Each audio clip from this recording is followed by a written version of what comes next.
बिस्मिल्लाहिर्रहमानिर्रहीम। हम में से बेशुमार लोग ख्वाब देखते हैं और ख्वाब इंसान को फितरी तौर पर आते हैं। ये अल्लाह रब्बुल आलमीन की तरफ से एक निज़ाम है कि जब इंसान सो जाता है, दुनिया से कट जाता है, उसके आज़ा ढीले हो जाते हैं, तमाम आज़ा काम छोड़ देते हैं, एक तरह का इंसान मर चुका होता है। उस वक्त उसके दिमाग उसका काम करना शुरू कर देता है और उसको ख्वाब आना शुरू हो जाते हैं। बेशुमार ख्वाब ऐसे होते हैं कि जिनकी हकीकत नहीं होती, लेकिन बहुत से ख्वाब ऐसे होते हैं जिनकी हकीकत होती है। हम में से हर शख्स की ये चाहत होती है कि वो कोई ख्वाब देखे, ख्वाब भी अच्छे हों, ख्वाब भी नेक हों, ख्वाब की ताबीरें अच्छी हों और ख्वाब उसको जो नज़र आएँ वो हकीकत भी हों, लेकिन ऐसा अक्सर नहीं होता।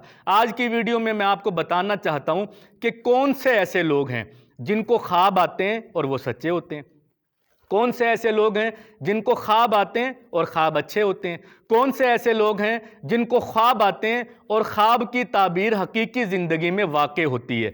तो सबसे पहला शख्स जिसको ख्वाब आता है और उसका ख्वाब अक्सर सच्चा होता है, आप ये बात नोट कर लें, ये बात बहुत अहम है कि वो शख्स जो अक्ल हलाल यानी उसकी कमाई पाकीज़ा हो, ऐसे शख्स को जो ख्वाब आएगा वो ख्वाब अक्सर सच्चा होगा। जब इंसान हराम खाता है तो उसको अच्छे ख्वाब नहीं आते, उसको नेक ख्वाब नहीं आते और उसको ऐसे ख्वाब नहीं आते कि जिनकी कोई अच्छी ताबीर वाक़ई हो।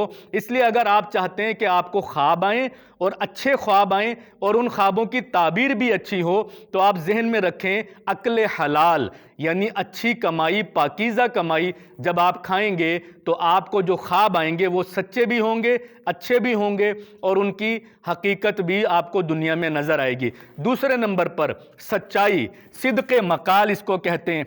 जो बंदा हमेशा सच बोलता है उसको दुनिया में जो भी ख्वाब आते हैं वो अक्सर सच्चे होते हैं। सच्चाई और पाकीज़गी और इसी के साथ अक्ल हलाल, हराम से परहेज़ करना और पाकीज़ा चीज़ खाना और पाकीज़ा माल और कमाई का एहतमाम करना, जब ये दो काम इंसान करता है तो उसको ज़िंदगी में अक्सर जो ख्वाब आएंगे वो ख्वाब सच्चे होंगे और उनकी ताबीरें भी अच्छी होंगी।